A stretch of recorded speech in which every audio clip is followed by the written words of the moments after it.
यत्पदं वेदसंवेद्यं कटाक्षेणापि वीक्षितुं न क्षमन्ते विमतयस्तमुपासे श्रियः पतिम्। मयि स्थितो मदङ्गेषु स्वतन्त्रो व्याप्तवान् हरिः स विष्णुश्चास्वतन्त्रं मां स्वेच्छया वर्तयत्यजः स्वात्मनस्तस्य पूजास्युः मनोवाक्कायवृत्तयः ममैताः इति कर्तारम् उद्देश्यं च हरिं स्मरेत्। धर्मविज्ञानवैराग्यपरमैश्वर्यशालिनः आनन्दतीर्थभगवत्पादान् वन्दे निरन्तरम्। आनन्दतीर्थोपदिष्टो निधिर्नारायण वयः प्रदर्शितो येन सम्यक् जयतीर्थं तमाश्रये।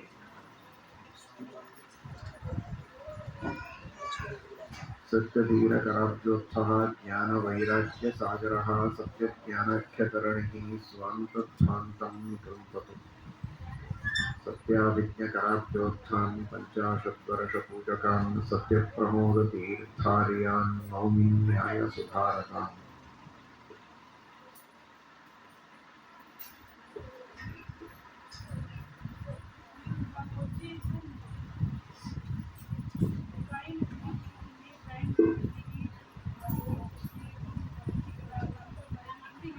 ಮಹಾನುಭಾವರಾದ ಸತ್ಯಜ್ಞಾನತೀರ್ಥ ಶ್ರೀಪಾದಂಗಳವರ ಆರಾಧನೆ, ಪರಮ ವಿರಕ್ತ ಶಿಖಾಮಣಿಗಳು, ಹೆಸರಿಗೆ ತಕ್ಕಂತೆ ಮಹಾಜ್ಞಾನಿಗಳು, ಪರಮ ಭಕ್ತರು ಶ್ರೀಮತ್ ಸತ್ಯಜ್ಞಾನತೀರ್ಥ ಶ್ರೀಪಾದಂಗಳು.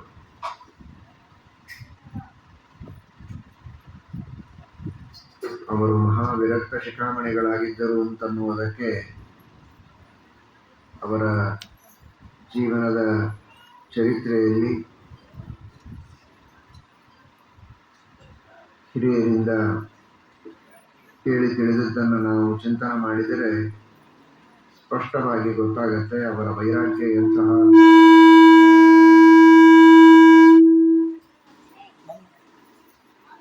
ಉತ್ತುಂಗವಾಗಿತ್ತು ಅಂತ.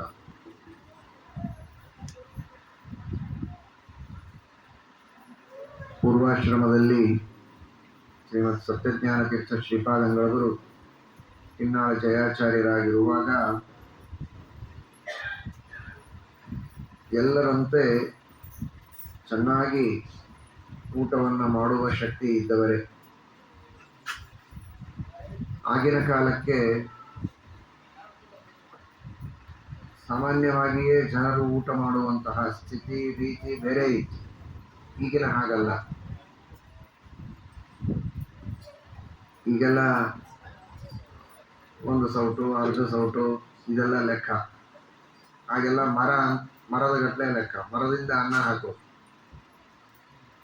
ಮರಗಟ್ಟಲೆ ಅನ್ನವನ್ನ, ಹುಳಿಯನ್ನ, ಸಾರವನ್ನ ತಿನ್ನುವಂತಹ ಜನ ಇತ್ತು. ನೂರಾರು ಉಂಡಿಗಳನ್ನು ತಿನ್ನೋದು, ಕೊಳಗದಷ್ಟು ಪಾಯಸ ಕುಡಿಯೋದು. ಈ ತರಹ ಹಳೆ ಕಾಲದ ಜನರಲ್ಲಿ ಶಕ್ತಿ ಇತ್ತು, ತಿನ್ನುವ ಆಶೆ ಇತ್ತು ಅಂತ ಆ ದೃಷ್ಟಿಯಲ್ಲಿ ನೋಡಬೇಡಿ. ಅಷ್ಟು ತಿಂದು ಜೀರ್ಣಿಸಿಕೊಳ್ಳುವ ಶಕ್ತಿ ಇತ್ತು, ಅಷ್ಟು ಆರೋಗ್ಯವಂತ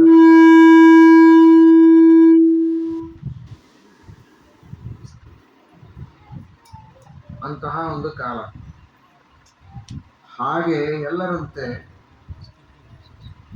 ದೇವರ ನೈವೇದ್ಯವನ್ನ ಭಕ್ತಿ ಶ್ರದ್ಧೆಗಳಿಂದ ಯಥೇಚ್ಛವಾಗಿ ತಿನ್ನುವಂತಹ, ತಿಂದು ಜೀರ್ಣಿಸಿಕೊಳ್ಳುವ ಶಕ್ತಿ ಇದ್ದವರೇ ಕಿನ್ನಾಳ ಜಯಾಚಾರ್ಯರು ಕೂಡ. ಶಕ್ತಿ ಏನು ಕಡಿಮೆ ಇರಲಿಲ್ಲ. ಆದರೆ ಸನ್ಯಾಸಾಶ್ರಮವನ್ನ ಸತ್ಯಧೀರತೀರ್ಥ ಶ್ರೀಪಾದಂಗಳವರು ಕೊಡಬೇಕು ಅಂತ ಸಂಕಲ್ಪ ಮಾಡಿದ್ದಾರೆ ಅಂತ ಗೊತ್ತಾದಾಗಲೇ ಅಷ್ಟು ಭೋಕ್ತೃಗಳಾದಂಥವರು ಅತೀ ಅಲ್ಪ, ಒಂದು ಬಟ್ಟಲದಷ್ಟು ಅನ್ನ, ಸುಮ್ಮನೆ ದೇವರ ಪ್ರಸಾದ ತಗೊಳ್ಬೇಕು ಅನ್ನೋದಕ್ಕೆ ಅಷ್ಟೇ ತಗೊಳ್ಳೋದು. ಶಕ್ತಿ ಇಲ್ಲದೆ ಅನಾರೋಗ್ಯದಿಂದ ಅಲ್ಪ ಆಹಾರವನ್ನು ಸ್ವೀಕಾರ ಮಾಡುವವರು ಅದೇನು ದೊಡ್ಡ ವೈರಾಗ್ಯ ಅಲ್ಲ, ಅಭಾವ ವೈರಾಗ್ಯ. ತಿನ್ನುವ ಶಕ್ತಿ ಇಲ್ಲ, ರೋಗಗಳಿವೆ, ಅಶಕ್ತಿ ಇದೆ, ಅದಕ್ಕಾಗಿ ತಿಂದೇ ಇರೋದು ಬೇರೆ. ಇವರು ಹಾಗಲ್ಲ, ಒಳ್ಳೆ ಶಕ್ತಿ ಇದ್ದು ಆರೋಗ್ಯ ಇದ್ದು ವೈರಾಗ್ಯದಿಂದಲೇ ಎಲ್ಲವನ್ನ ಪರಿತ್ಯಾಗ ಮಾಡಿದಂತಹ ಮಹಾನುಭಾವ. ಅಂತಹ ವೈರಾಗ್ಯ. ಮುಂದೆ ಸ್ವಲ್ಪ ದಿನಗಳಾದ ಮೇಲೆ ಆಶ್ರಮವನ್ನು ತೆಗೆದುಕೊಂಡು ಕೆಲವು ದಿನಗಳ ನಂತರ ಗೋವ್ರತವನ್ನು ಮಾಡಿದ್ದಾರೆ. ಆಕಳಿಗೆ ಜೋಳ ತಿನ್ನಿಸ್ಬೇಕು. ಕೆಲವು ಕಾಳುಗಳು ಹಾಗೆ ಸಗಣಿಯಲ್ಲಿ ಬೀಳುತ್ತದೆ, ಅದನ್ನಷ್ಟೇ ತೊಳೆದು ಅದರಿಂದ ಮಾಡಿದ ಭಕ್ರಿ ರೊಟ್ಟಿ ಅದನ್ನೇ ತಿಂದು ಜೀವನವನ್ನು ಮಾಡ್ತಾ ಇದ್ರು ಸತ್ಯಜ್ಞಾನ ತೀರ್ಥ ಶ್ರೀಪಾದರು. ಅಂತಹ ಕಠಿಣವಾದ ವ್ರತವನ್ನು ಅನುಷ್ಠಾನದಲ್ಲಿ ಅವರು ತಂದಿದ್ದಾರೆ.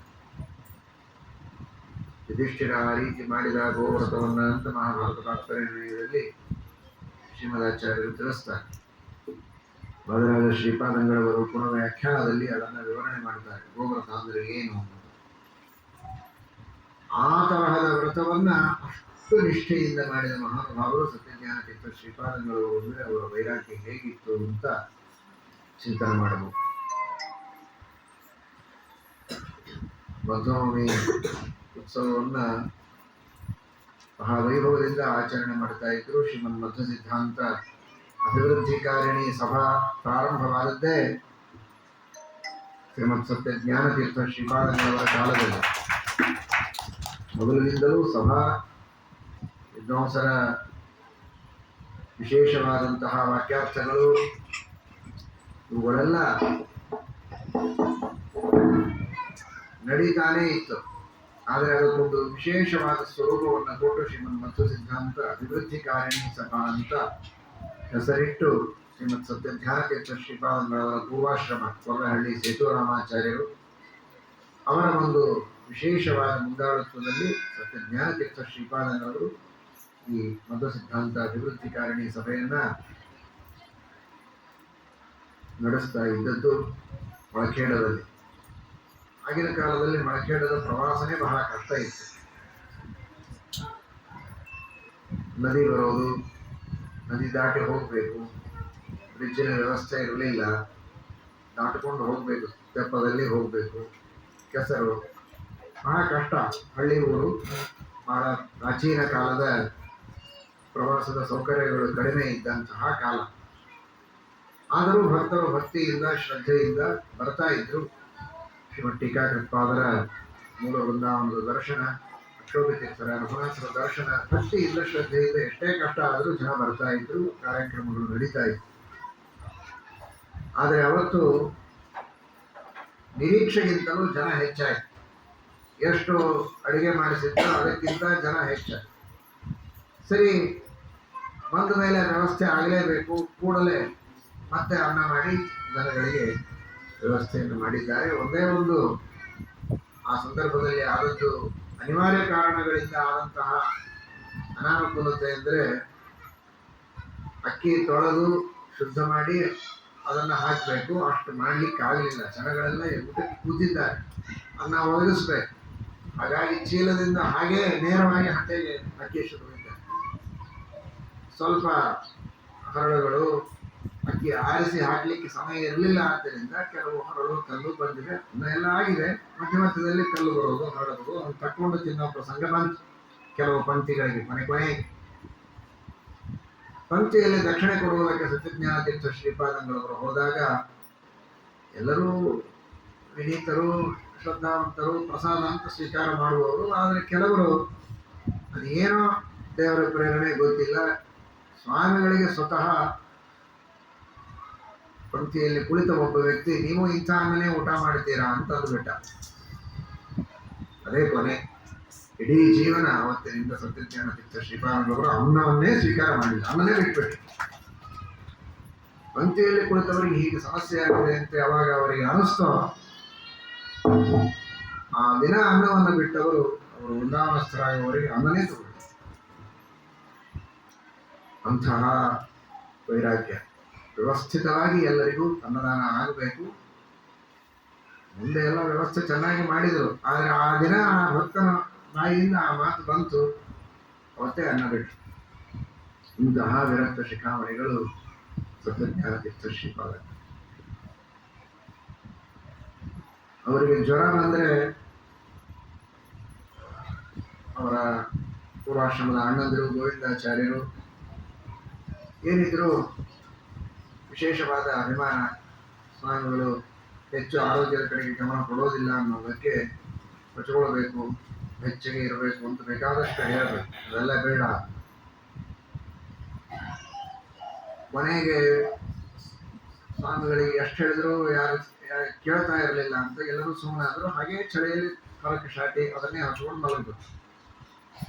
ಮಲಗಿದರೆ ಗೋವಿಂದಾಚಾರ್ಯರಿಗೆ ಆ ಅಭಿಮಾನ, ಇಷ್ಟು ಚಳಿಯಲ್ಲಿ ಒದ್ದಾಡ್ತಾ ಇದ್ದಾರೆ, ಹೇಗೆ ನೋಡಿ ಸಹನೆ ಮಾಡೋದು ಅಂತ ಅವರಿಗೆ ನಿದ್ದೆ ಹತ್ತಿದ ಮೇಲೆ ಒಂದು ಶಾಲ ಹೊತ್ತಿಸ.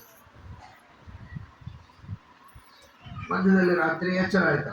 ಎಚ್ಚರವ್ರು ನೋಡಿದ್ರೆ ಮೈ ಮೇಲೆ ಶಾಲ್ ಇತ್ತು. ಯಾರ ಶಾಲ ಹೊದಿಸಿದವರು?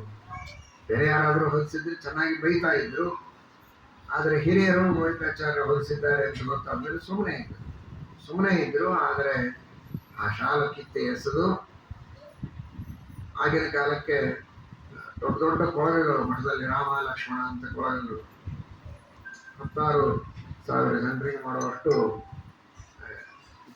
ಈಗಲೂ ಮೊಳಗೆ ನಮ್ಮ ತಿರುಪೂರು ಮೊಳಕೆಡ ಅಲ್ಲೆಲ್ಲ ದೊಡ್ಡ ದೊಡ್ಡ ಕೊಳವೆಗಳು ಇವೆ. ಅಂತ ಅಡಿಗೆ ಮಾಡೋರೇ ಬಹಳ ಕಷ್ಟ. ದೊಡ್ಡ ಕೊಳವೆ, ಅಂತ ಕೊಳಗೆ ತರಿಸಿದ್ರು. ಅದನ್ನು ತುಂಬ ತಣ್ಣೀರು ಹಾಕ್ಸಿದ್ರು. ನಾವು ಒಳಗೆ ಕೂತರು. ಕರೀರಿ ಗೋವಿಂದಾಚಾರ್ಯಗೆ ಈ ಶಾಲ ಹೊದಿಸು ಅಂತ ಹೇಳಿ, ಹೆಂಗೆ ಹೊದಿಸ್ತಾನೆ ನೋಡ್ತೀನಿ. ಅಷ್ಟು ಅವರಿಗೆ ಕೋಪ. ಶಾಲ ಹೊದಿಸ್ಬೇಡ ಅಂದ್ರೆ ಇವ್ರು ಹೊದಿಸ್ತಾರೆ ಅಂದ್ರೆ, ಹಾಗಾದ್ರೆ ತಮ್ಮ ವಿರುದ್ಧ ಮಾಡಿ ತೋರಿಸ್ತೀನಿ ಅಂತ ನೀರೊಳಗೆ ಕೂತ. ಒಳ್ಳೆದು ಜ್ವರ. ಅಂತಹ ಜ್ವರದೊಳಗೆ ಅವರಿಗೆ ಆ ದೀಕ್ಷೆ, ಶಾಲ ಹೊದ್ಕೋಬಾರದು. ಅಷ್ಟು ವಸ್ತ್ರದ ವಿಷಯದಲ್ಲಿಯೂ ಸರಿ, ಊಟದ ವಿಷಯದಲ್ಲಿಯೂ ಸರಿ, ಇನ್ನಿತರ ವಿಷಯಗಳಲ್ಲಿಯೂ ಅಂತಹ ದೃಢವಾದಂತಹ ವೈರಾಗ್ಯ. ಈ ರೀತಿ ಜೀವನವನ್ನ ಮಾಡಿದಂತಹ ಮಹಾನುಭಾವರು.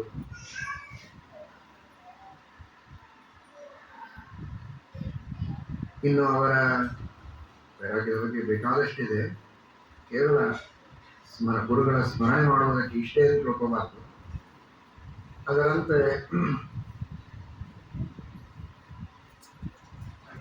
ಅವರ ಜ್ಞಾನದ ಬಗ್ಗೆ ತಿಳಿಯೋದಾದರೆ, ಸತ್ಯಜ್ಞಾನತೀರ್ಥ ಶ್ರೀಪಾದಂಗಳವರ ಅದ್ಭುತವಾದಂತಹ ಜ್ಞಾನ. ತಿರುಚಾನೂರು ಸಭೆ ಸತ್ಯಪರಾಕ್ರಮ ತೀರ್ಥರ ಕಾಲದಿಂದ ಪ್ರಾರಂಭವಾದಂತಹ ಮಧ್ವ ಸಿದ್ಧಾಂತ ಉನ್ನಾಹಿನಿ ಸಭೆ. ಆ ಸಭೆಯಲ್ಲಿ ವಿರಾಜಮಾನರಾಗಿದ್ದಾರೆ ಸತ್ಯಜ್ಞಾನತೀರ್ಥ ಶ್ರೀಪಾದಂಗಳವರು, 100 ಜನ ವಿದ್ವಾಂಸರು.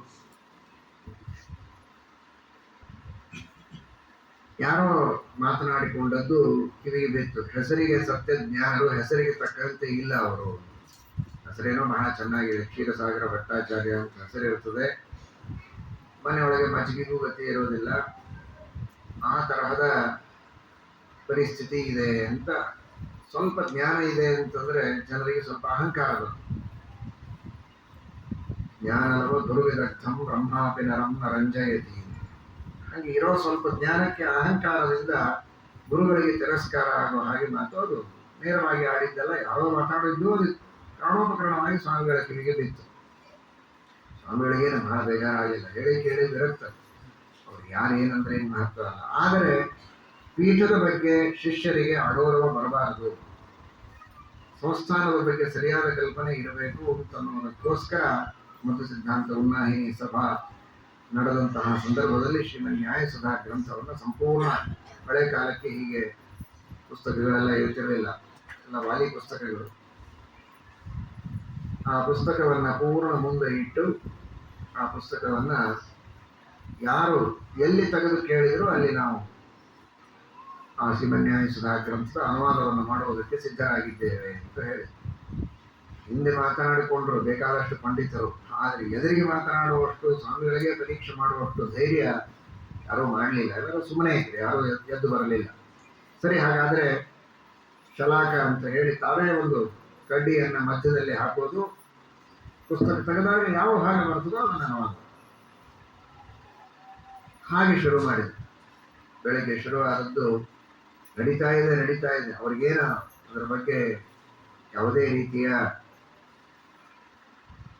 ಸಂಕೋಚ ಇಲ್ಲ ಅಥವಾ ಭಯ ಇಲ್ಲ, ತಡವರಿಸೋದಿಲ್ಲ. ನಿರರ್ಗಳವಾಗಿ ಒಂದು ಮಧ್ಯದಲ್ಲಿ ಸಲಾಕ ಹಾಕೋದು, ಪೇಜ್ ಬಂದರೆ ಯಾವುದು ಬರುತ್ತೋ ಅದನ್ನು ಆಹ್ವಾನ ಮಾಡೋದು, ಅದರ ಬಗ್ಗೆ ವಿವರಣೆಯನ್ನು ಕೊಡೋದು, ಅದರ ಪೂರ್ವಾಪರ ಸಂದರ್ಭಗಳನ್ನು ಹೇಳಿ ಚೆನ್ನಾಗಿ ವಿವರಣೆಯನ್ನು ಹಾಗೆ ಮಧ್ಯಾಹ್ನ ಆಗ್ತಾ ಇದೆ, 2 ಆಯಿತು 3 ಆಯಿತು, ಪೂಜೆ ಆಗಬೇಕು, ಇನ್ನೂ ಸಹಸ್ರ ಜನರಿಗೆ ತೀರ್ಥ ಪ್ರಸಾದ ಎಲ್ಲ ಆಗಬೇಕು. ಅವ್ರಿಗೇನು ಅದ್ರ ಬಗ್ಗೆ ಭಯನೇ ಇಲ್ಲ, ಹೇಳ್ತಾ ಇದ್ದಾರೆ. ಹಾಗೆ ಜನಗಳೇ ಎಲ್ಲ ವಿದ್ವಾಂಸರು ಎದ್ದು ನಿಂತು ಸಾಷ್ಟಾಂಗ ಪ್ರಣಾಮ ಮಾಡಿ ನಿಮ್ಮ ಜ್ಞಾನದ ಬಗ್ಗೆ ನಾವು ಮಾತನಾಡಿದ್ದು ಬಹಳ ದೊಡ್ಡ ಅಪರಾಧ, ನಮಗೆ ಗೊತ್ತಿರಲಿಲ್ಲ, ಕ್ಷಮಾ ಮಾಡಬೇಕು ಅಂತ ಸಾಷ್ಟಾಂಗ ಪ್ರಣಾಮ ಮಾಡಿ ಎಲ್ಲರೂ ಕೇಳಿದ್ದಾರೆ. ಆ ಸಂದರ್ಭದಲ್ಲಿ ಅವರಿಗೆ ಪೂರ್ವಾಶ್ರಮದಲ್ಲಿ ಪಾಠ ಹೇಳಿದ್ದು ಕೊರ್ಲಹಳ್ಳಿ ಸೇತುರಾಮಾಚಾರ್ಯರು, ಅಂದರೆ ಸತ್ಯ ಧ್ಯಾನ ತೀರ್ಥರೇ ಪೂರ್ವಾಶ್ರಮದಲ್ಲಿ ಪಾಠ ಹೇಳಿದ್ದು. ಆಶ್ರಮ ಇವರು ಕೊಟ್ಟದ್ದು, ಆಶ್ರಮದಲ್ಲಿ ಸತ್ಯಜ್ಞಾನರು ಗುರುಗಳು, ಆದರೆ ವಿದ್ಯೆಯಲ್ಲಿ ಸತ್ಯಜ್ಞಾನರೇ ಇವರಿಗೆ ಪೂರ್ವಾಶ್ರಮದಲ್ಲಿ ಪಾಠ ಹೇಳಿದ್ದು ಗುರುಗಳು. ಅವರು ಇವರು ಅನುವಾದ ಮಾಡುವಾಗ ಎದುರಿಗೆ ಪಾಠ ಹೇಳಿದ ಗುರುಗಳಿದ್ದರೆ ಸಂಕೋಚ ಆಗ್ಬೋದು ಅಂತ ಸತ್ಯ ಕೊರ್ಲಹಳ್ಳಿ ಸೇತುರಾಮಾಚಾರ್ಯರು ಹಿಂದೆ ನಿಂತಿದ್ದರು, ಸ್ವಾಮಿಗಳಿಗೆ ಕಾಣಿಸದೇ ಇದ್ದ ಹಾಗೆ ಹಿಂದೆ ನಿಂತಿದ್ದರು. ಯಾವಾಗ ಒಂದು ಹಂತಕ್ಕೆ ಬಂತು, ಅನುವಾದ ಪೂರ್ಣ ಮುಗಿಯಿತು, ಎಲ್ಲರೂ ಸಾಷ್ಟಾಂಗ ಪ್ರಣಾಮ ಮಾಡಿ ಜಯಘೋಷ ಮಾಡಿದರೋ ಆಗ ಸೇತುರಾಮಾಚಾರ್ಯರಿಗೆ ತಡ್ಕೊಳ್ಳಿಕ್ಕೆ ಆಗಲಿಲ್ಲ. ಪಾಠ ಹೇಳಿ ತಯಾರು ಮಾಡಿಸಿದ್ದು ಆ ಕರಳ ಕಿತ್ತಿ ಬಂದು ಕಣ್ಣೀರು ಸುರಿಸ್ತಾ ಇದ್ದ. ಸತ್ಯಜ್ಞಾನರ ತಲೆ ಮೇಲೆ ಬಿತ್ತದು, ಹಿಂದೆ ನಿಂತಿದ್ರು ಪೀಠದ ಹಿಂದೆ. ಇವತ್ತಿಗೂ ಫೋಟೋ ಇದೆ, ಆ ಹಳೆ ಕಾಲದ ಫೋಟೋ, ಸತ್ಯಜ್ಞಾನರ ಈ ಪೀಠದ ಹಿಂದೆ ನಿಂತಿದ್ದ ಫೋಟೋ ಇದೆ ಸೇತುರಾಮಾಚಾರ್ಯ. ಅದು ವಾಸ್ತವಿಕವಾಗಿಯೂ ಹಾಗೇ ಇತ್ತು, ಹಿಂದೆ ನಿಂತಿದ್ರು, ಕಣ್ಣೀರು ಬಿದ್ದಿದ್ದು ಅವ್ರ ತಲೆ ಮೇಲೆ ಬಿತ್ತು. ಬಿದ್ದ ತಕ್ಷಣ ಯಾರು ಹಿಂದೆ ಯಾರಿದ್ದಾರೆ ಅಂತ ಹಿಂದೆ ತಿರುಗಿ ನೋಡಿದ್ದೆ ತುಂಬಿದ ಸಭೆಯಲ್ಲಿ ಹೇಳ್ತಾರೆ ಅವರು ಗೃಹಸ್ಥರು, ಸೇತುರಾಮಾಚಾರ್ಯ, ಇಷ್ಟೊತ್ತು ನಾನೇನಾದರೂ ಹೇಳಿದ್ರೆ ಈ ಹಿಂದೆ ನಿಂತವರ ಅನುಗ್ರಹ. ವಿದ್ಯಾಗುರುಗಳ ಬಗ್ಗೆ ಅಷ್ಟು ಗೌರವ.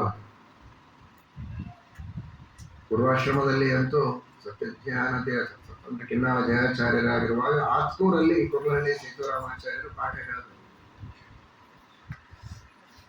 ಕೊರ್ಲಹಳ್ಳಿ ಸೇತುರಾಮಾಚಾರ್ಯರು ಅಂದರೆ ಸತ್ಯಜ್ಞಾನ ತೀರ್ಥರು ಪೂರ್ವಾಶ್ರಮದಲ್ಲಿ ಪಾಠ ಹೇಳೋದು ಹೇಗೆ ಕ್ರಮ ಅಂದರೆ ಪತ್ರಗಳನ್ನು ಬರೆಸಿದರು. ಆಗಿನ ಕಾಲದ ಮಾಧ್ಯಮ ಈಗಿನ ಹಾಗೆ ಫೋನ್ ಇರಲಿಲ್ಲ, ಊರುಗಳಿಗೆ ಪತ್ರ ಬರೆಸಿದರು. ಪರಿಷ್ಕೃತ ಶೈಲಿಯಲ್ಲಿ ಶಾಬ್ದಬೋಧ ಕ್ರಮದಲ್ಲಿ ವೇದಾಂತ ಗ್ರಂಥಗಳ ಪಾಠವನ್ನೆಲ್ಲ ನಾವು ಹೇಳ್ತೇವೆ, ಅಪೇಕ್ಷೆ ಇದ್ದವರು ಬರಬಹುದು ಅಂತ ಎಲ್ಲ ಊರುಗಳಿಗೆ ಪತ್ರ ಬರೆಸಿ ವಿದ್ವಾಂಸರನ್ನು ಕರೆಸಿ ವಿದ್ವಾಂಸರಿಗೆ ಪಾಠ, ವಿದ್ಯಾರ್ಥಿಗಳಿಗೆಲ್ಲ ವಿದ್ವಾಂಸರಿಗೇನೆ ಪಾಠವನ್ನು ಹೇಳುವಂತಹ ಕ್ರಮ.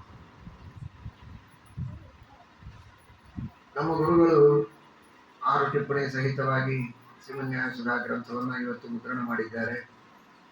ಇನ್ನು ಅನೇಕ ಬೇರೆ ಬೇರೆ ಸಂಸ್ಥೆಗಳಿಂದಲೂ ಬೇರೆ ಬೇರೆ ಗ್ರಂಥಗಳು ಬೇರೆ ಬೇರೆ ವ್ಯಾಖ್ಯಾನ ಸಮೇತವಾಗಿ ಇವತ್ತು ಮುದ್ರಿತವಾಗ್ತಾ ಇವೆ. ನಮಗೇನಾದರೂ ಮಹತ್ವ ಗೊತ್ತಾಗ್ತಾ ಇಲ್ಲ. ಆದರೆ ಆ ಕಾಲಕ್ಕೆ ಯಾವ ಟಿಪ್ಪಣಿಗಳು ಮುದ್ರಿತ ಇರಲಿಲ್ಲ, ಹಸ್ತಲಿಖಿತವಾದ ಒಂದು ಕ್ರಮದಲ್ಲಿ ಇದ್ದದ್ದು. ಒಂದು ಗ್ರಂಥವನ್ನು ಅಧ್ಯಯನ ಮಾಡಬೇಕು ಅಂದ್ರೆ 10 ಟಿಪ್ಪಣಿಗಳನ್ನು ಹೀಗೆ ಹರಕೊಂಡು ನೋಡಿ ಇವರೇನು ಬರೆದಿದ್ದಾರೆ ಅವರೇನು ಬರೆದಿದ್ದಾರೆ ಅಂತೆಲ್ಲ ನೋಡಿ ಹೇಳಿದ್ರು. ಆ ಕ್ರಮ ಕೊರ್ಲಹಳ್ಳಿ ಸೇತುರಾಮಾಚಾರ್ಯರು ಅವರು ಸತ್ಯಧೀರತೀರ್ಥ ಶ್ರೀಪಾದಂಗಳವರ ಪೂರ್ವಾಶ್ರಮದ ಪುತ್ರರು, ಆಚಾರ್ಯರವರು ಅಂತನೋ ಒಂದು ವಿಶಿಷ್ಟ ಸ್ಥಾನ. ದಿವಾಣರು ಆಗಿದ್ದರು, ಆಚಾರ್ಯರವರು ಹೌದು, ಪಾಂಡಿತ್ಯವೂ ಇತ್ತು. ಹೀಗಾಗಿ ಅವರ ಕ್ರಮ ಅಂದರೆ ತಾವು ಸ್ವತಃ ಕುಳಿತು ಎಲ್ಲ ಟಿಪ್ಪಣಿಗಳನ್ನು ನೋಡಿ ಹೇಳೋದು ಮಾಡೋದು ಬಹಳ ಶ್ರಮ ಸಾಧ್ಯ ಅಂತ ತಾವು ಮೂಲ ಗ್ರಂಥವನ್ನು ಇಟ್ಟುಕೊಂಡು ಪಾಠ ಹೇಳಬೇಕು. ಒಬ್ಬೊಬ್ಬ ವಿದ್ವಾಂಸರ ಕೈಯಲ್ಲಿ ಒಂದೊಂದು ಟಿಪ್ಪಣಿ ಕೊಟ್ಟಿರಬೇಕು. ನಾವು ಹೇಳ್ತಾ ಇರುವಂತಹ ವ್ಯಾಖ್ಯಾನದ ಕ್ರಮದಲ್ಲಿ ಏನಾದರೂ ವ್ಯತ್ಯಾಸ, ಅದಕ್ಕೆ ವಿಪರೀತವಾಗಿ ವ್ಯತ್ಯಾಸವಾಗಿ ಯಾರಾದರೂ ಬರೆದರೆ ನೀವು ಕೈ ಎತ್ತಬೇಕು, ಏನಿದೆ ಅಷ್ಟು ವಾಕ್ಯ ಓದಬೇಕು, ಅಷ್ಟನ್ನು ಆ ಟಿಪ್ಪಣಿಯಲ್ಲಿರುವ ವಿಶೇಷಗಳನ್ನು ತೆಗೆದುಕೊಂಡು ಮತ್ತೆ ಮುಂದೆ ಹೋಗಬೇಕು. ಹೀಗೆ ಪಾಠದ ಕ್ರಮ. ಕೆಲವು ಪ್ರಸಂಗಗಳಲ್ಲಿ ತಾವು ಹೇಳ್ತಾ ಇರುವಾಗ ಇಲ್ಲಿ ಈ ರೀತಿ ಆಕ್ಷೇಪಗಳಿವೆ, ಈ ರೀತಿ ಸಮಸ್ಯೆಗಳು ಬರ್ತದೆ, ಹೇಗೆ ಅಂತ ಸೇತುರಾಮಾಚಾರ್ಯರು ವಿವರಣೆ ಕೊಡ್ತಾ ಇದ್ರೆ ಕೆಲವರು ಎದ್ದು ನೀವು ಯಾವ ವಾಕ್ಯದ ಬಗ್ಗೆ ಈ ತರಹ ಪ್ರಶ್ನೆ ಬರ್ತದೆ ಅಂತ ಹೇಳ್ತಾ ಇದ್ದೀರಿ, ಇದೇ ವಾಕ್ಯವನ್ನು ಸತ್ಯನಾಥರು ಪ್ರಕ್ಷಿಪ್ತ ಅಂದಿದ್ದಾರೆ ಅಂತ ಅವರು ಹೇಳಬೇಕು. ಆಗ ಸೇತುರಾಮಾಚಾರ್ಯ ಅನ್ಬೇಕಂತ. ಅಂತೂ ನಮ್ಮ ಬುದ್ಧಿ ಸುಮಾರಲ್ಲ ಅಂತ ಹೇಳ್ತಾ ಇದ್ರು. ಅಂತ ಹೇಳೋ ತಾತ್ಪರ್ಯ ಅಷ್ಟು ಟಿಪ್ಪಣಿ ನಿರಪೇಕ್ಷವಾಗಿ ಪಾಠ ಹೇಳಬೇಕು. ಅವಶ್ಯಕತೆ ಇದ್ದಲ್ಲಿ ಮಾತ್ರ ಟಿಪ್ಪಣಿ ವಾಕ್ಯಗಳನ್ನ ವಿದ್ವಾಂಸರು ಓದಿ ಹೇಳಿದಾಗ ಅದನ್ನು ಸೇರಿಸಿಕೊಂಡು ಹೇಳ್ತಾ ಇದ್ರು ಅಂತ. ಅಷ್ಟು ಸತ್ಯಜ್ಞಾನ. ಅಂತಹ ಪಾಠವನ್ನು ಕೇಳಿದ ಮಹಾನುಭಾವರು ಚಿನ್ನಾಳ ಜಯಾಚಾರ್ಯ. ಆ ರೀತಿ ಪಾಠವನ್ನು ಆತ್ಕೂರಲ್ಲಿ ಅನೇಕ ವರ್ಷಗಳವರೆಗೆ ಇದ್ದು ಪಾಠ ಹೇಳ್ತಾನೆ. ಪೂರ್ವಾಶ್ರಮದಲ್ಲಿ ಕೊರ್ಲಹಳ್ಳಿ ಸೇತುರಾಮಾಚಾರ್ಯರಿಗೆ ಏಕಾದಶಿ ಉಪವಾಸ ಆದಮೇಲೆ ದ್ವಾದಶಿ, ಅದರೊಳಗೆ 2 ಏಕಾದಶಿ ಇದ್ರಂತೂ ಆತ್ಕೂರಲ್ಲಿ ನದಿ ಸ್ವಲ್ಪ ದೂರ, ಅಷ್ಟು ದೂರ ನದಿವರೆಗೆ ಸ್ನಾನಕ್ಕೆ ಹೋಗಿ ಸ್ನಾನ ಮಾಡ್ಕೊಂಡು ಬರೋದು ಸ್ವಲ್ಪ ಶ್ರಮ ಅನಿಸ್ತಿತ್ತು. ಆದರೆ ದೇಹ ಸತ್ಯ ಚಿತ್ರವನ್ನ ಫೋಟೋ ನೋಡಿದವರಿಗೆ ನಿಮಗೆ ಗೊತ್ತು, ಸೇತುರಾಮಾಚಾರ್ಯರು ಸತ್ಯಜ್ಞಾನ ತೀರ್ಥರು ದೇಹದಿಂದ ಒಳ್ಳೆ ಪುಷ್ಟರಾದವರು. ಅಂತಹ ಭಾರದ ದೇಹ. ಅಂತಹ ತಮ್ಮ ಗುರುಗಳನ್ನ ಕೊರ್ಲಹಳ್ಳಿ ಸೇತುರಾಮಾಚಾರ್ಯರನ್ನ ಕಿನ್ನಾಳ ಜಯಾಚಾರ್ಯರು ಅತೀ ಕೃಷರು. ಅದನ್ನು ಫೋಟೋ ನೋಡಿದ್ದೀರಿ ನೀವು, ಸತ್ಯಜ್ಞಾನ ಫೋಟೋ. ಆದರೆ ಪೂರ್ವಾಶ್ರಮದಲ್ಲಿ ಆ ಕೊರ್ಲಹಳ್ಳಿ ಸೇತುರಾಮಾಚಾರ್ಯರನ್ನ ಕಿನ್ನಾಳ ಜಯಾಚಾರ್ಯರು ತಮ್ಮ ಹೆಗಲ ಮೇಲೆ ಕೂಡಿಸಿಕೊಂಡು ಹೊತ್ತುಕೊಂಡು ನದಿಗೆ ಹೋಗಿ ಸ್ನಾನ ಮಾಡಿಸಿ ಮತ್ತೆ ಕರ್ಕೊಂಡು ಅಷ್ಟು ಗುರುಭಕ್ತಿ ಅದು. ಆ ರೀತಿ ಗುರುಭಕ್ತಿ. ಇಷ್ಟು ಪೂರ್ವಾಶ್ರಮದಲ್ಲಿ ಸೇವೆ ಮಾಡಿ ಅಧ್ಯಯನವನ್ನು ಮಾಡಿದವರು ಮುಂದೆ ಮಹಾಜ್ಞಾನಿಗಳು, ಮಹಾ ತಪಸ್ವಿಗಳು. ಮುಂದೆ ಆಶ್ರಮ ಆದ ಮೇಲೆ ಸತ್ಯಜ್ಞಾನರಿಗೆ, ಅರ್ಥಾತ್ ಸೇತುರಾಮಾಚಾರ್ಯರಿಗೆ ಅವರ ಆಶ್ರಮ ಕೊಟ್ಟು ಸತ್ಯಜ್ಞಾನರು ಅಂತ ನಾಮಕರಣ ಮಾಡಿದ ಮೇಲೆ ಸತ್ಯಜ್ಞಾನರು ಅಷ್ಟು ಅವರು ಗುರುಭಕ್ತಿಯನ್ನು ಮಾಡ್ತಾರೆ. ಮೊದಲು ಆಶ್ರಮ ಆದಮೇಲೆ ಮಾಡ್ತಾ ಇದ್ರು. ಅದರಲ್ಲಿ ತಮಗೆ ದೀಕ್ಷೆ ಕೊಟ್ಟ ಮೇಲೆ ಇನ್ನೂ ವಿಶೇಷವಾಗಿ ಆಶ್ರಮ ಗುರುಗಳು ಅಂತ ಹೇಳಿ ಭಕ್ತಿ ಮಾಡೋದು ಅಂದ್ರೆ ನಿರಂತರ ಸ್ಮರಣೆ ಮಾಡೋದು. ಬಡಿಯಲ್ಲಿದ್ರೆ ಪ್ರಣವ ಜಪ, ಬಡಿ ಕೆಲಸ ಮುಗಿಸಿಕೊಂಡು ಮೇಲಿಗೆ ಆದರೆ ರಾಮನಾಮ ಸ್ಮರಣ, ಸತ್ಯಜ್ಞಾನ ತೀರ್ಥರ ಸ್ಮರಣ. ನಮ್ಮ ಹತ್ರ ಓದಿದ್ದಾರೆ ಅಂತ ಹೇಳಿ ಅವರ ಬಗ್ಗೆ ಅನಾದರವನ್ನು ತೋರಿಸ್ತಾ ಇರಲಿಲ್ಲ. ಕೆಲವರು ಅಂದ್ರಂತೆ, ನೀವೇ ಪಾಠ ಹೇಳಿದವರು ಅವರ ಸ್ಮರಣ ನೀವೇನು ಮಾಡ್ತೀರಿ ಅಂತಂದ್ರೆ ನಿಮ್ಗೆ ಬುದ್ಧಿ ಇಲ್ಲ ಅಂತ ಬೈದ್ರಂತೆ. ಅವರ ಮಹತ್ವ ನಿಮಗೆ ಯಾರಿಗೂ ಗೊತ್ತಿಲ್ಲ. ಮಹಾ ತಪಸ್ವಿಗಳು. ಇವತ್ತು ರಾಮದೇವರ ಸ್ಪರ್ಶ ಮಾಡುವ ಯೋಗ್ಯತೆ ನಮಗೆ ಬಂದಿದೆ ಅಂದ್ರೆ ಸತ್ಯಜ್ಞಾನದ ಅನುಗ್ರಹದಿಂದ ಬಂದಿದೆ ಅಂತ ಅವರ ಸ್ಮರಣೆಯನ್ನು ನಿರಂತರವಾಗಿ ಸತ್ಯಜ್ಞಾನ ತೀರ್ಥರು ಮಾಡ್ತಾ ಇದ್ರು. ಅಂತಹ ಮಹಾನುಭಾವರು, ಅಂತಹ ಪಾಂಡಿತ್ಯ, ಅಧ್ಯಯನದಲ್ಲಿ ನಿಷ್ಠೆ, ಅಧ್ಯಯನ ಮಾಡುವಾಗ ಇರುವಂತಹ ಅವರ ಗುರುಭಕ್ತಿ, ಇದನ್ನೆಲ್ಲ ನೋಡಿದರೆ ಬಹಳ ಆಶ್ಚರ್ಯವಾಗ್ತದೆ. ಗುರುಗಳಲ್ಲಿ ಭಕ್ತಿ, ತಾಯಿಯಲ್ಲಿಯೂ ಅಷ್ಟೇ ವಿಶ್ವಾಸ, ಭಕ್ತಿ ಅವರಿಗೆ. ಅವರು ಅಧ್ಯಯನ ಮಾಡಲಿಕ್ಕಿದ್ದಾಗ ಅನಧ್ಯ ದಿನಗಳು ಬಂದರೆ ತಾಯಿಯನ್ನು ಭೇಟಿಯಾಗಿ ಕಿನ್ನಾಳ, ಕೊಪ್ಪಳದ ಹತ್ರ ಇರುವ ಕಿನ್ನಾಳ ಗ್ರಾಮಕ್ಕೆ ಹೋಗಿ ತಾಯಿ ನಮಸ್ಕಾರ ಮಾಡ್ಕೊಂಡು ಬರಬೇಕು. ಹೋಗುವಾಗ ಹಳ್ಳ ಬಹಳ ಜೋರಾಗಿ ನದಿ ಮಳೆ ಆದದ್ದರಿಂದ ಹಳ್ಳ ಬಂದು ಪೂರ್ಣ ಜಲಾವೃತವಾಗಿದೆ. ಊರು ಮುಟ್ಲಿಕ್ಕೆ ಆಗಲಿಲ್ಲ. ಅಲ್ಲೊಂದು ಹಳ್ಳ ಬರುತ್ತದೆ ಮಧ್ಯದಲ್ಲಿ.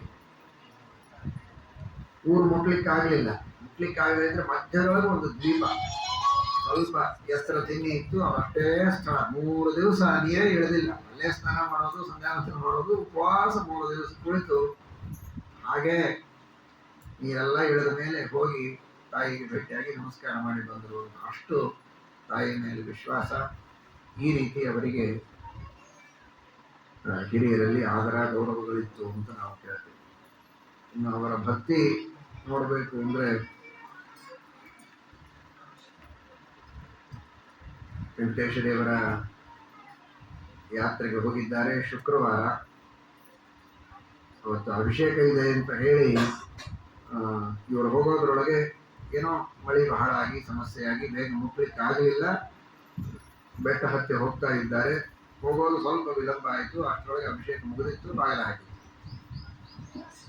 ಸತ್ಯಜ್ಞಾನ ತೀರ್ಥರು ಹೊರಗೇ ನಿಂತು ರಾಮದೇವರ ಸ್ಮರಣೆಯನ್ನು ಮಾಡುತ್ತಾ, ವೆಂಕಟೇಶ ದೇವರ ಸ್ಮರಣೆಯನ್ನು ಮಾಡುತ್ತಾ, ಸ್ತೋತ್ರವನ್ನು ಮಾಡುತ್ತಾ ನಿಂತಿದ್ದಾರೆ. ಎಷ್ಟು ಬಾರಿ ನಿಮಗೆ ಗೊತ್ತು, ಆ ಕರ್ಪೂರದ ತಿಲಕವನ್ನ ವೆಂಕಟೇಶ ದೇವರಿಗೆ ಅದ್ಭುತವಾದ ರೀತಿಯಲ್ಲಿ ಸಮರ್ಪಣೆ ಮಾಡುತ್ತಾರೆ. ಆದರೆ ಅವತ್ತು ಎಷ್ಟು ಬಾರಿ ಸಮರ್ಪಣೆ ಮಾಡಿದರೂ ಸಹಜವಾಗಿ ಧಾರಣೆ ಮಾಡುವ ವೆಂಕಟೇಶ ದೇವರು ಧಾರಣೆ ಮಾಡ್ತಾ ಇದೆ. ಹೆಸರು ಕೆಳಗೆ ಬೀಳ್ತಾರೆ. ಮಹಾಂತರ ಕೈಯಲ್ಲಿ ಆಗಿನ ಕಾಲಕ್ಕೆ ದೇವಸ್ಥಾನ, ಮಹಾಂತರು ಅಂತ ದೇವಸ್ಥಾನದ ಮುಖ್ಯಾಧಿಕಾರಿಗಳು ಇರ್ತಾ ಇದ್ರು. ಈಗ ಸರ್ಕಾರದ ಅಧೀನದಲ್ಲಿದೆ. ಆಗ ಮಹಾಂತರ ಅಧೀನದಲ್ಲಿ ಆ ಮಹಾಂತರು ಬಹಳ ಭಕ್ತಿ ಶ್ರದ್ಧಾವುಳ್ಳವರು, ವಿವೇಕಿಗಳು. ಅವರಿಗೆಲ್ಲ ಗೊತ್ತು ಹೀಗೇನಾದರೂ ಆಗತ್ತೆ ಅಂದರೆ ಏನೋ ಒಂದು ಅಪಚಾರ ಆಗಿರಬಹುದು, ಯಾರೋ ದೊಡ್ಡ ಜ್ಞಾನಿಗಳು ಹೊರಗೆ ನಿಂತಿರಬಹುದು, ಹೋಗಿ ನೋಡ್ಕೊಂಡು ಬರೋಣ ಅಂದರೆ ಇವರು ನಿಂತಿದ್ರು, ಕಣ್ಣು ಮುಚ್ಚಿ ದೇವರ ಧ್ಯಾನ ಮಾಡ್ತಾ ನಿಂತಿದ್ದಾರೆ. ಆಗ ಅವರಿಗೆ ಗೊತ್ತಾಗಿದೆ ಬರಬೇಕು, ತಾವು ಬಂದು ದೇವರಿಗೆ ಪ್ರಾರ್ಥನೆ ಮಾಡಬೇಕು ಅಂತ ಕೇಳಿಕೊಂಡಾಗ ಸತ್ಯಜ್ಞಾನರು ಒಳಗೆ ಹೋಗಿ ದೇವರ ಹತ್ತಿರ ನಿಲ್ಲೋದೇ ತರ ವೆಂಕಟೇಶ ದೇವರು ಅತ್ಯಂತ ಸುಲಭವಾಗಿ ಆ ತಿಲಕವನ್ನು ಧಾರಣ ಮಾಡಿದ್ದಾನೆ. ಅಂದರೆ ತನ್ನ ಭಕ್ತರಿಗೆ ದರ್ಶನ ಕೊಡಬೇಕು ಅನ್ನುವ ಅಪೇಕ್ಷೆ ವೆಂಕಟೇಶ ದೇವರಿಗೆ ಅಷ್ಟಿರಬೇಕಾದ್ರೆ ಇವರೆಷ್ಟು ಭಕ್ತಿಯಿಂದ ವೆಂಕಟೇಶ ದೇವರನ್ನು ಕಾಯ್ತಾ ಇದ್ರು ಅನ್ನೋದು ನಮಗೆ ಅರ್ಥ ಆಗ್ತದೆ. ಅದೇ ರೀತಿ ಶ್ರೀಕೃಷ್ಣ ಪರಮಾತ್ಮನ ರಥ, ಉಡುಪಿಯಲ್ಲಿ ಕೃಷ್ಣನ ರಥ ಬರ್ತಾ ಇದೆ. ಅದು ಶ್ರೀಮಠದ ಹತ್ತಿರ ಬಂದಾಗ ಹಾಗೇ ನಿಂತಿದೆ. ಮುಂದೆ ಎಷ್ಟು ಎಳೆದರೂ, ಆನೆಯಿಂದ ಎಳೆಸಿದರೂ ಅದು ಮುಂದೆ ಹೋಗ್ತಾ ಇದೆ. ಹಿಂದೆ ಖಂಡೇ ದಾಸರು ಅಂತ ಅವರು ಬರೆದಿರುವಂತಹ ಒಂದು ಚರಿತ್ರೆ, ಅದವಾರ ಮಠದ ಪರ್ಯಾಯದ ಕಾಲದಲ್ಲಿ ಇದು ನಡೆದದ್ದು. ಆ ಅದವಾರ ಮಠದ ಪರ್ಯಾಯದ ಚರಿತ್ರೆಯನ್ನು ಅವರು ಬರೆದಾಗ ಆ ಚರಿತ್ರೆಯಲ್ಲಿರುವ ಅನೇಕ ಘಟನೆಗಳಲ್ಲಿ ಈ ಘಟನೆಯನ್ನು ಕೂಡ ಅವರು ಉಲ್ಲೇಖ ಮಾಡಿ ಹೇಳ್ತಾರೆ.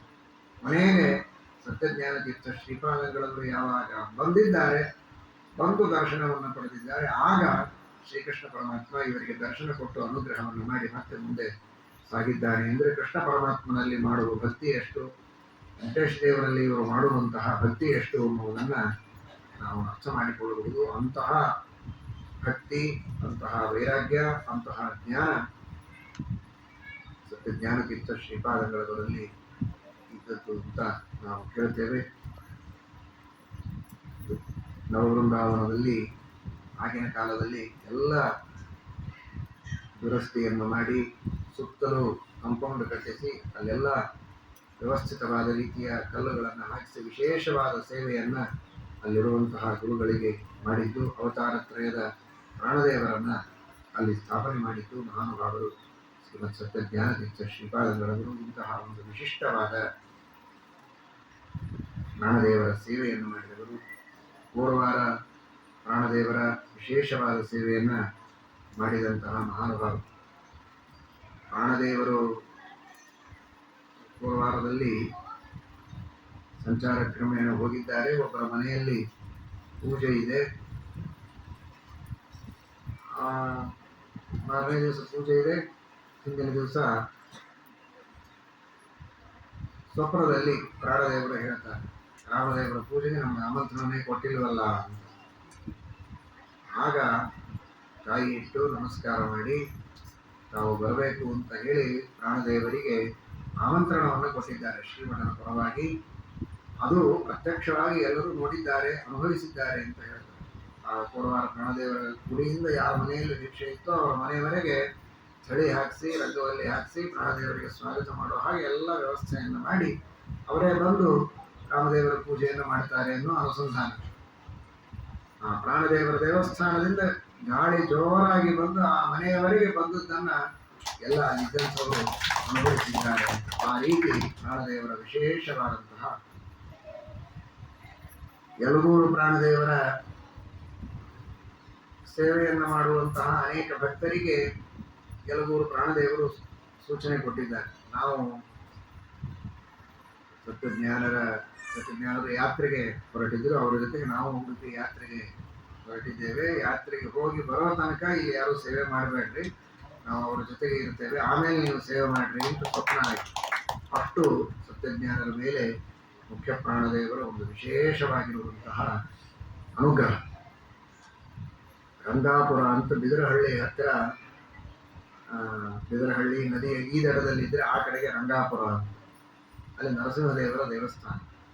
ಸತ್ಯಜ್ಞಾನರು ಪೂರ್ವಾಶ್ರಮದಲ್ಲಿ ಆ ನರಸಿಂಹದೇವರ ದೇವಸ್ಥಾನದಲ್ಲಿ ಹೋದಾಗ ಮಾತನಾಡುತ್ತಾ ಇದ್ದದ್ದು ಅವರ ಬಂಧುಗಳು ಬಳಗದವರಿಗೆಲ್ಲ ಆಶ್ಚರ್ಯ, ಏನಿಲ್ಲ, ಯಾರಿಲ್ಲ, ಏನಿಲ್ಲ, ಒಬ್ಬರೇ ಏನು ಬಡಬಡಿಸ್ತಾರೆ ಅವರು. ಆ ನರಸಿಂಹದೇವರ ಜೊತೆಗೆ ಅಷ್ಟು ಭಕ್ತಿಯಿಂದ ಇವರು ಪ್ರಾರ್ಥನೆ ಮಾಡಿ ನರಸಿಂಹದೇವರ ಜೊತೆಗೆ ಸಂವಾದವನ್ನು ಮಾಡಿದವರು ಅಂತನ್ನುವ ಒಂದು ವಿಶೇಷವಾದ ಮಹಿಮೆಯನ್ನು ಇವರ ಚರಿತ್ರೆಯಲ್ಲಿ ಹೇಳ್ತಾರೆ. ಅಷ್ಟು ನರಸಿಂಹದೇವರ ಅನುಗ್ರಹಕ್ಕೆ ಪಾತ್ರರಾದವರು. ಬೂದಿ ಬಿಚ್ಚದ ಕೆಡ್ಡ ಇದ್ದಾರೆ. ತಮ್ಮ ಮಹಿಮೆಯನ್ನ ಹೇಳಿಕೊಳ್ತಾ ಇರಲಿಲ್ಲ, ತೋರಿಸಿಕೊಳ್ತಾ ಇರಲಿಲ್ಲ. ಆದರೆ ಅಂತಹ ಒಂದು ವಿಶಿಷ್ಟವಾದ ಅಂತರಂಗ ಸಾಧನೆಯನ್ನು ಮಾಡುವಂತಹ ಮಹಾನುಭಾವರು ಶ್ರೀಮತ್ ಸತ್ಯ ಜ್ಞಾನತೀರ್ಥ ಶ್ರೀಪಾದಂಗಳವರು. ಏಲೂರು ಅಂತ ರಾಜಮಹೇಂದ್ರ ಹತ್ತಿರ ಇರುವಂತಹ ಒಂದು ಊರು, ಆಂಧ್ರ ಪ್ರದೇಶದಲ್ಲಿ, ಕರಾವಳಿ ಆಂಧ್ರ ಪ್ರದೇಶದ ಆ ಊರಿನಲ್ಲಿ ಸತ್ಯ ಸೇತುರಾಮಾಚಾರ್ಯರಿಗೆ ಆಶ್ರಮವನ್ನು ಕೊಟ್ಟು ಮುಂದೆ ರಾಜಮಹೇಂದ್ರಿಯಲ್ಲಿ ಅವರು ವೃಂದಾವನಸ್ಥರಾದದ್ದು. ಇದೇ ಮಾಘಶುದ್ಧ ಏಕಾದಶಿ. ಅವರು ವೃಂದಾವನಸ್ಥರಾದರೆ ಅವತ್ತು ಇಡೀ ದಿನ ಈಗ ಅದೇ ಸ್ಮರಣೆಗೆ ಬರುವ ಹಾಗೆ ಭಾಗವತದ ಪ್ರವಚನವನ್ನು ನಡೆಸ್ತಾ ಇದ್ದಾರೆ. ನಿರಂತರ ಭಾಗವತಾದಿ ಶಾಸ್ತ್ರಗಳ ಪ್ರವಚನ, ಹರಿಕಥೆ, ಭಜನೆ ಇವುಗಳನ್ನೆಲ್ಲ ನಿರಂತರವಾಗಿ ಸತ್ಯ ಧ್ಯಾನತೀರ್ಥರು ಗುರುಗಳ ಸನ್ನಿಧಾನದಲ್ಲಿ ಮಾಡಿಸಿ ಮಾರನೇ ದಿವಸ ಮಹಾಸಮಾರಾಧನೆಯನ್ನು ವೈಭವದಿಂದ ಮಾಡಿದ್ದಾರೆ ಅಂತ ನಾವು ಕೇಳ್ತೇವೆ. ಅದೇ ಸಂದರ್ಭದಲ್ಲಿ ಕಥೆ ಹೇಳುವಾಗ ಒಬ್ಬ ವ್ಯಕ್ತಿ ಆಗಿನ ಕಾಲಕ್ಕೆ ಯಾರಿದ್ರು ಚೆನ್ನಾಗೇ ಹೇಳ್ತಾ ಇದ್ರು, ಆದರೆ ವರ್ಣನೆ ಮಾಡುವ ರೀತಿಯಲ್ಲಿ ರಾಮದೇವರ ಬಗ್ಗೆ ಹೇಳುವಾಗ ಸೀತೆಯನ್ನು ಕಳೆದುಕೊಂಡ ಶ್ರೀರಾಮ ಅತ್ತ ಅತ್ತ ಅತ್ತ ಅಂತ ಹೇಳಿದ್ರು. ಸತ್ಯಜ್ಞಾನರು ಅದೇ ಅವತ್ತೇ ಕೆಲವೇ ದಿನಗಳ ಹಿಂದೆ ಆಶ್ರಮ ತಗೊಂಡಿದ್ದಾರೆ. 15 ದಿವಸ ಆಗಿತ್ತು, ತಿಂಗಳಾಗಿತ್ತು. ಅವರೊಂದ್ರು ನಾನು ತಲೆ ಬೋಳಿಸ್ಕೊಂಡಿದ್ದೆ, ದೇವರಿಗೆ ದೋಷ ಇಲ್ಲ ಅಂತ ಸಮರ್ಥನೆ ಮಾಡಲಿಕ್ಕೆ ನನ್ನೆದುರಿಗೆ ಕೂಳ್ತೀನಿ. ಉತ್ತರ ಕರ್ನಾಟಕದ ಭಾಷೆಯಲ್ಲಿ ನನ್ನೆದುರಿಗೆ ಕೂತು ಹೇಳ್ತೀಯ ನೀನು ರಾಮ ಹತ್ತ ಹತ್ತ ಅಂತ ತಪ್ಪವನ್ನ ಅಂತ ಹೇಳಿದ. ಆಮೇಲೆ ಇಲ್ಲ ತಪ್ಪಾಯಿತು ಅಂತ ಅವನ ಕಡೆಯಿಂದ ಮತ್ತಂತೆ ನಾಟಕ ಮಾಡಿದ ಅಂತ ಹೇಳಬೇಕು, ಹಾಗೆಲ್ಲ ಹೇಳಬಾರದು ಅಂತ ಜ್ಞಾನತೀರ್ಥ ಶ್ರೀಪಾದಂಗಳವರು ಆ ಸಂದರ್ಭದಲ್ಲಿ ಹೇಳಿದರು ಅಂತ ನಾವು ಕೇಳ್ತೇವೆ. ಹಾಗೆ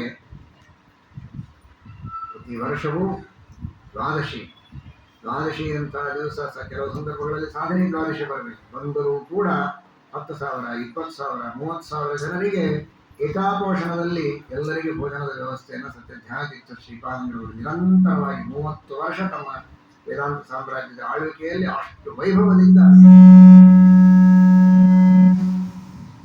ತಮ್ಮ ಗುರುಗಳ ಮಹಾಸಮಾರಾಧನೆಯನ್ನು ಮಾಡ್ತಾ ಇದ್ರು. ಸತ್ಯ ಧ್ಯಾನತೀರ್ಥ ಶ್ರೀಪಾದ ಅದ್ಭುತವಾದ ಬಾಗಲಕೋಟೆ ಮಹಾಸಮಾರಾಧನೆ, ಬೆಳಗಾವಿ ಮಹಾಸಮಾರಾಧನೆ, ವಿಜಯಪುರ ದೊಡ್ಡ ದೊಡ್ಡ ಊರುಗಳಲ್ಲಿ ಅಷ್ಟು ವೈಭವದಿಂದ 16,000 ಸಂಖ್ಯೆಯಲ್ಲಿ ಜನರು ಬರಬೇಕು, ಮಹಾಸಮಾರಾಧನೆ ಆಗಬೇಕು. ಬಾಗಲಕೋಟೆ ಮಹಾಸಮಾರಾಧನೆಯಲ್ಲಿ ಭಾರೀ ಬಿಸಿಲು, ದ್ವಾದಶಿ ಬೆಳಿಗ್ಗೆ ಪಾರಣೆ ಆಗಿದೆ, ನೀರಡಿಕೆ ಅಂತ ಎಲ್ಲರೂ ಕೇಳಿದರೆ ಪಾನಕ ಬೇಕು ಅಂದ್ರೆ ಸಾವಿರಾರು ಜನರಿಗೆ ಎಲ್ಲಿಂದ ಪಾನಕ ಹಾಕೋದು? ಜನರ ವೈಭವವೇ ವೈಭವ. ಅನೇಕ ಜನ ಅದನ್ನು ಅಪಹಾಸ ಮಾಡಿ ನಾನಾ ವಿಧವಾದ ಶಿಕ್ಷೆಯನ್ನು ಅನುಭವಿಸಿದ್ದಾರೆ. ಘೋರವಾದಂತಹ ಶಿಕ್ಷೆಯನ್ನು. ದೊಡ್ಡವರ ಬಗ್ಗೆ ಅಪಹಾಸ ಮಾಡಬಾರದು. ಸತ್ಯ ಧ್ಯಾನತೀರ್ಥರ ಆ ಸಂದರ್ಭದಲ್ಲಿ ಸರಿ ಬಾವಿಗೆ ಸರೋವರೇ ಇದ್ದು, ಬಾವಿಯೊಳಗೆ ಸಾವಿರಾರು ಜನ ಕುಡಿಯಲಿಕ್ಕೆ ಬೇಕಾಗುವಷ್ಟು ಸಕ್ಕರೆ ಸುರಿದದ್ದು, ಲಿಂಬೆ ಹಿಂಡಿದ್ದು ಬಾವಿಯೊಳಗೆ ಪಾನಕ ಮಾಡಿಸಿ ಎಲ್ಲರಿಗೂ ಕೊಟ್ಟಿದ್ದು. ಯಾರೇ ಬಾವಿಯೊಳಗೆ ಪಾನಕ ಮಾಡಿಸ್ಲಿಕ್ಕಾಗ್ತದೆ ಅಂತ ಕೆಲವರು ಅಂದವರಿಗೆ ಬಹಳ ಅನರ್ಥವಾಗಿದೆ. ಇರಲಿ, ಹೇಳೋ ತಾತ್ಪರ್ಯ ಅಷ್ಟು ಸತ್ಯ ಧ್ಯಾನತೀರ್ಥ ಶ್ರೀಪಾದಂಗಳವರು ಆ ಮಹಾಸಮಾರಾಧನೆ ಮಾಡುವ ವೈಭವ. ಅವರು ಮಹಾಸಮಾರಾಧನೆ ಮಾಡಿ ಮಂತ್ರಾಕ್ಷತೆಯನ್ನು ವಿದ್ವಾಂಸರಿಗೆ, ವಿದ್ಯಾರ್ಥಿಗಳಿಗೆ ಸಂಭಾವನೆ ಕೊಡೋದಕ್ಕೆ 1 ದಿವಸ ಸಾಕಾಗ್ತಾ ಇರಲಿಲ್ಲ. 8 ದಿವಸ ಮುಂದಿನ ಊರುಗಳಿಗೆ ಹಾಗೆ ಸಂಚಾರಕ್ಕೆ ಬಂದು ದಕ್ಷಿಣ ತಗೋಬೇಕು. ಅಷ್ಟು ಜನ, ಅಷ್ಟು ವಿದ್ವಾಂಸರು, ಅಷ್ಟು ವಿದ್ಯಾರ್ಥಿಗಳು ಬರೋದು. 1 ದಿವಸ 1 ರಾತ್ರಿ ಒಳಗೆ ಮುಗಿತಿರಲಿಲ್ಲ. ಅವ್ರನ್ನೆಲ್ಲ ಕರ್ಕೊಂಡು ಹೋಗ್ಬೇಕು. 1 ವಾರಗಟ್ಟಲೆ ರಾತ್ರಿಯೆಲ್ಲ ಸಂಭಾವನೆ ಕೊಟ್ಟರೆ ಮುಗಿದು. ಅಷ್ಟು ಜನ ವಿದ್ವಾಂಸರು, ವಿದ್ಯಾರ್ಥಿಗಳು ಬರಬೇಕು, ವಾಕ್ಯಾರ್ಥಗಳಾಗಬೇಕು, ಪರೀಕ್ಷೆಗಳಾಗಬೇಕು. ಆ ರೀತಿ ವೈಭವದ ಮಹಾಸಮಾರಾಧನೆಗಳನ್ನು ಮಾಡಿದಂತಹ ಮಹಾನುಭಾವರು. ಬೆಳಗಾವಿಯ ಮಹಾಸಮಾರಾಧನೆಗೆ ಅಲ್ಲಿ ಊರಲ್ಲಿ ಮಾಡುವಾಗ ರಜತ ಪಾತ್ರ ದಾನ ಮಾಡಬೇಕು, ವಿಶೇಷವಾಗಿ ಗುರುಗಳ ಪ್ರೀತಿಗೆ ಅಂತ ಊರೊಳಗಿದ್ದ ಎಲ್ಲ ಏನೇನು ಬೆಳ್ಳಿ ಅಂಗಡಿಗಳಿದ್ದೋ ಅದರೊಳಗಿದ್ದ ಎಲ್ಲ ಸಾಮಾನು ತರಿಸಿದ್ದಾರೆ. ಅವ್ರ ಕ್ರಮನೇ ಹಾಗೆ, ಆರ್ಡರ್ ಕೊಡೋದಲ್ಲ, ನಿನ್ನ ಹತ್ರ ಏನಿದೆ ಅದನ್ನು ಕೊಡುವಂತ. ಹೀಗೆ ಅವರ ಅಂಗಡಿ ಜೊತೆಗೆ ವ್ಯವಹಾರ. ಹಾಗೆ ಬೆಳ್ಳಿ ಪದಾರ್ಥಗಳನ್ನು ತರಿಸಿ ಯಾರಿಗೆ ಎಷ್ಟು ಬೇಕೋ ಅಷ್ಟು ಅವರು ಆರಿಸಿಕೊಂಡು ತೊಗೊಂಡು ಬಂದು ನಿಂದಿರಬೇಕು. ಅದಕ್ಕೆ ಇವರು ಕೃಷ್ಣಾರ್ಪಣೆ ಹೇಳಬೇಕು. ಇವರು ಕೈ ಎತ್ತಿ ಕೊಡೋದಲ್ಲ, ಅವರು ಆರಿಸಿಕೊಂಡು ಬಂದದ್ದನ್ನು ಕೊಡೋದು. ಇವರ ಪೂರ್ವಾಶ್ರಮದ ವಿದ್ಯಾಗುರುಗಳು ರಂಗಂಪೇಟೆ ರಾಮಾಚಾರ್ಯರು ತರ್ಕಪಾಠ ಹೇಳಿದಂತಹ ಗುರುಗಳು. ಅಗರಖೇಡದ ಆದ್ಯ ಸೀತಾರಾಮಾಚಾರ್ಯರಲ್ಲಿ ಅಧ್ಯಯನ ಮಾಡಿದವರು, ಮಹಾವಿದ್ವಾಂಸರು. ಅವರು ಬಂದರು. ಬಹಳ ಕಷ್ಟದಲ್ಲಿ ಬೆಳೆದವರು, ಅಧ್ಯಯನ ಮಾಡಿದವರು, ಬಡತನದಲ್ಲಿ ಬೆಳೆದವರು. ಆರಿಸಿಕೊಂಡು ಬರೋದು ಅಂದರೆ ಅವರಿಗೂ ಅಪೇಕ್ಷೆ ಇನ್ನೂ ಹೆಚ್ಚಬೇಕು ಅಂತ ಒಂದು ದೊಡ್ಡ ತಮ್ಮ ಉತ್ತರಿಯನ್ನು ಹೊಚ್ಕೊಳ್ಳೋದನ್ನು ಹಾಸಿ ಏನೇನೋ ಪಾತ್ರೆಗಳನ್ನು ಅದರೊಳಗೆ ತುಂಬಿಕೊಂಡಿದ್ದಾರೆ. ಎಷ್ಟರ ಮಟ್ಟಿಗೆ ಅಂದರೆ ಆಮೇಲೆ ಅದನ್ನು ಎತ್ತಲಿಕ್ಕೆ ಆಗಲಿಲ್ಲ ಪಾಪ. ಒಂದು ಚೂರಾದರೂ ಮೂಲಿಗಳಿಗೆ ಜಾಗ ಬಿಟ್ಟರೆ 3-4 ಮೂಲಿಗಳು ಹಿಂಗೆ ಎತ್ತಬಹುದಲ್ಲ, ಅದು ಜಾಗನೇ ಬಿಟ್ಟಿಲ್ಲ. ಅಷ್ಟು ತುಂಬಿದ ಮೇಲೆ ಎತ್ತೋದೇ. ಆಮೇಲೆ ದೊಡ್ಡ ವಸ್ತ್ರ ತರಿಸಿ ಸ್ವಾಮಿಗಳು ಸ್ವತಃ ಅದನ್ನು ತಾವೇ ಕಟ್ಟಿಸಿ ಗುರುಗಳ ಮೇಲೆ ಪೂರ್ವಾಶ್ರಮದ ಗುರುಗಳು ಪ್ರೀತಿ ತಾವೇ ಅದನ್ನು ಕಟ್ಟಿ ಅವರ ಮನೆಗೆ ಒಯ್ದು ಮುಟ್ಟಿಸಲಿಕ್ಕೆ ವ್ಯವಸ್ಥೆ ಮಾಡಿದ್ದಾರೆ. ಈ ರೀತಿ ತಮ್ಮ ಗುರುಗಳ ಸತ್ಯ ಜ್ಞಾನರ ಮಹಾಸಮಾರಾಧನೆಯನ್ನು ಮಾಡಿದರು. ಅಂದರೆ ಅದಕ್ಕೂ ಒಂದು ವಿಶಿಷ್ಟವಾದಂತಹ ಯೋಗ್ಯತೆ, ಅಂತಹ ಒಂದು ಪುಣ್ಯ ಬೇಕು. ಇಷ್ಟು ಜನರಿಗೆ ಅನ್ನದಾನ, ರಜತದಾನ, ಸುವರ್ಣದಾನ, ವಸ್ತ್ರದಾನ ಇದೆಲ್ಲ ಮಾಡಬೇಕು 30 ವರ್ಷಗಳವರೆಗೆ. ಹಾಗೆ ಮಹಾಸಮಾರಾಧನೆಯನ್ನು ಸತ್ಯ ಜ್ಞಾನ ತೀರ್ಥರಂಥವರು ಮಾಡಿ ಇವರ ಪಾದಗಳಿಗೆ ಸಮರ್ಪಣೆ ಮಾಡಬೇಕಾಗಿದ್ದರೆ ಅಂತಹ ಅದ್ಭುತವಾದ ಪುಣ್ಯ ಮಹಾನುಭಾವರು ಸತ್ಯ ಜ್ಞಾನ ತೀರ್ಥ ಶ್ರೀಪಾದಂಗಳವರು. ಅಂತಹ ಮಹಾನುಭಾವರು ಅವರ ಸ್ಮರಣೆಯಿಂದ ಉತ್ತಮವಾದ ಜ್ಞಾನ, ಭಕ್ತಿ, ವೈರಾಗ್ಯಗಳು ಬರ್ತದೆ ಎನ್ನುವುದರಲ್ಲಿ ಯಾವ ಸಂಶಯವೂ ಇಲ್ಲ. ಅಂತಹ ಮಹಾನುಭಾವರ ವೃತ್ತಿಕಾ ವೃಂದಾವನವನ್ನು ಅಲ್ಲಿ ಚೆನ್ನೈ ಮಹಾನಗರದಲ್ಲಿ ಸ್ಥಾಪನೆ ಮಾಡಿದ್ದಾರೆ ಸತ್ಯ ಜ್ಞಾನತೀರ್ಥ ಶ್ರೀಪಾದಂಗಳು. ಅವರ ಮೂಲ ವೃಂದಾವನದ ಸನ್ನಿಧಾನದಲ್ಲಿ ಹೇಗೆ ಸೇವೆ ಶುಶ್ರೂಷೆ ನಡೀತದೆ ಹಾಗೆ ವೈಭವದಿಂದ ಅವರ ವಿಶಿಷ್ಟವಾದ ಸೇವೆ ಅಲ್ಲಿ ನಡೀತದೆ. ಅವರ ಮೃತ್ತಿಕಾ ಸ್ವಪ್ನ ಸೂಚಿತವಾದ ಅವರ ಒಂದು ಸನ್ನಿಧಾನ ಮಳಖೇಡದಲ್ಲಿ ಶ್ರೀಮದ್ ಟೀಕಾಕೃತ್ಪಾದರ ವೃಂದಾವನದ ಹಿಂಬದಿಯಲ್ಲಿ ಒಂದು ಅವರ ಸ್ವಪ್ನ ಸೂಚಿತವಾದ ಸನ್ನಿಧಾನ ಇವತ್ತಿಗೂ ಸತ್ಯಜ್ಞಾನರಿಗೆ ಅಲ್ಲಿ ಹಸ್ತೋದಕ ನಡೀತದೆ. ಚೆನ್ನೈಯಲ್ಲಿಯೂ ನಡೀತದೆ. ಕಮಲಾಪುರದಲ್ಲಿ ಅನೂಚಾನ ಪರಂಪರೆಯಿಂದ ನರಹರಿತೀರ್ಥ ಶ್ರೀಪಾದಂಗಳವರ ನಿತ್ಯ ಪೂಜೆ ಹಾಗೂ ಆರಾಧನೆಗಳನ್ನು ಮಣ್ಣೂರು ಮನೆತನದವರು ಉತ್ತರಾದಿ ಮಠದ ವತಿಯಿಂದಲೇ 100 ವರ್ಷಗಳಿಂದ ಆ ಪರಂಪರೆಯಿಂದ ಮಾಡ್ತಾ ಬಂದವರು. ಅವರ ಮನೆಯಲ್ಲಿಯೂ ಕೂಡ ಅವರೆಲ್ಲ ಸತ್ಯ ಜ್ಞಾನತೀರ್ಥರ ಶಿಷ್ಯ ಪರಂಪರೆಯವರೇ. ಹೀಗಾಗಿ ಅಲ್ಲಿಯೂ ಒಂದು ಸತ್ಯ ಜ್ಞಾನತೀರ್ಥರ ಮೃತ್ತಿಕಾ ವೃಂದಾವನ ಇವತ್ತಿಗೂ ಇದೆ. ಸತ್ಯಜ್ಞಾನರ ಇರೋವರೆಗೆ ಅದು ನಡೀತಾ ಇತ್ತು. ಆಮೇಲೆ ಸತ್ಯಜ್ಞಾನರ ಮೃತ್ತಿಕಾ ವೃಂದಾವನವನ್ನು ಕೂಡ ಅಲ್ಲಿ ಮಾಡಿಕೊಂಡು ಈಗಲೂ ನಿತ್ಯ ಪೂಜೆ ಹಸ್ತೋದಕ ಎಲ್ಲ ಮಾಡ್ತಾರೆ. ಅದಕ್ಕೆ ಬೆಳಗ್ಗೆ ಗೋದಾವರಿಯಲ್ಲಿ ರಾಜಮಹೇಂದ್ರೆಯಲ್ಲಿ ಅವರ ಸ್ನಾನ, ಪ್ರಾತಃ ಕಾಲದಲ್ಲಿ ಬ್ರಾಹ್ಮ ಮಹೋತ್ಸವದಲ್ಲಿ ಸ್ನಾನ, ಆನ್ಹಿಕ ಪಾಠಕ್ಕೆ ಮಳಖೇಡದಲ್ಲಿ ಗುರುಗಳ ಹತ್ರ ಟೀಕಾಕೃತ್ಪಾದರ ಸನ್ನಿಧಾನಕ್ಕೆ ಬರ್ತಾರೆ. ಆಮೇಲೆ ಮಧ್ಯಾಹ್ನ ಹಸ್ತೋದಕಕ್ಕೆ ಚೆನ್ನೈ ನಗರದಲ್ಲಿ ಅವರು ಬರ್ತಾರೆ ಅಂತ ಆ ತರಹ ಒಂದು ಪ್ರತೀತಿ. ಆನ್ಹಿಕ, ಪಾಠ, ಹಸ್ತೋದಕ ಅಂತ ಆ ರೀತಿ ಒಂದು ಹೇಳುವಂತಹ ಒಂದು ಪದ್ಧತಿ. ಆ ರೀತಿ ವಿಶೇಷವಾಗಿ ಅವರು ತಮ್ಮ ವಿಶಿಷ್ಟವಾದ ಸನ್ನಿಧಾನದಿಂದ ಅನುಗ್ರಹವನ್ನು ಮಾಡುವಂತಹ ಮಹಾನುಭಾವರು. ಅಂತಹ ಮಹಾನುಭಾವರ ವಿಶೇಷವಾದ ಅನುಗ್ರಹ ನಮ್ಮ ನಿಮ್ಮೆಲ್ಲರ ಮೇಲೆ ಆಗಲಿ. ನಿರಂತರ ಸುಧಾದ ಸಚ್ಚಾಸ್ತ್ರಗಳ ಅಧ್ಯಯನ, ಪಾಠ ಪ್ರವಚನ, ದೇವರ ಸೇವೆ ಭಕ್ತಿಯಿಂದ ಬೆಳಗ್ಗೆ ನೀವು ಕೇಳಿದಿರಿ. ಹಾಗೆ ರಾಮದೇವರ ಪೂಜೆಯನ್ನು ಮಾಡುವಂತಹ ಸಂದರ್ಭದೊಳಗೆ ಘಟಸರ್ಪ, ಬಹಳ ದೊಡ್ಡದಾದ ಸರ್ಪ ಬಂದರೆ ಎಲ್ಲರೂ ಹೆದರಿ ಓಡಿ ಹೋಗಿದ್ದಾರೆ. ಪಾರಾಯಣ ಮಾಡುವವರು ಎದ್ದು ಹೋದರು, ಬಲಸೇವೆ ಮಾಡುವವರು ಎದ್ದು ಹೋದರು. ಸ್ವತಃ ಸ್ವಾಮಿಗಳಿಗೂ ಕೊರಳಹಳ್ಳಿ ಸೇತುರಾಮಾಚಾರ್ಯರು ದೂರದಿಂದ ಸೂಚನೆ ಮಾಡಿದ್ದಾರೆ, ಬಹಳ ಪರೀಕ್ಷೆ ಮಾಡುವುದು ಬೇಡ, ಮತ್ತೆ ಬಂದು ಪೂಜೆ ಮಾಡಲಿಕ್ಕೆ ಬರ್ತದೆ, ದೇವರಲ್ಲೇ ಇರ್ತಾರೆ, ಈ ಕಡೆಗೆ ಬಂದುಬೇಡ್ರಿ. ನೀವೇ ಕೇಳಿದ್ರಿ ಎಷ್ಟು ಗೌರವ ಅವರಿಗೆ ತಮ್ಮ ಗುರುಗಳ ಬಗ್ಗೆ ಅಂತ. ಅಷ್ಟು ವಿದ್ಯಾಗುರುಗಳ ಬಗ್ಗೆ ಗೌರವ ಇದ್ದರೂ ಕೂಡ ಪೂಜಾ ಕಾಲದಲ್ಲಿ ಅವರು ಆಮೇಲೆ ಪೂಜೆ ಮಾಡಿರಿ ಅಂತ ಹೇಳಿದರೆ ಏನಿಲ್ಲ, ಈಗ ಹಿಂದೆ ತಿರುಗಿ ನೋಡಿದ್ದಾರೆ ಅಷ್ಟೇ ಕೊರಳಹಳ್ಳಿ ಸೇತುರಾಮಾಚಾರ್ಯರನ್ನ. ಅವರ ಕಣ್ಣು, ಅವರ ಕೋಪ, ಆ ಮುಖವನ್ನು ನೋಡಲಿಕ್ಕೆ ಸ್ವತಃ ಸೇತುರಾಮಾಚಾರ್ಯರಿಗೆ ಸಾಧ್ಯ ಆಗಿಲ್ಲ, ದೂರ ಓಡಿ ಹೋಗ್ಬಿಟ್ಟಿದೆ.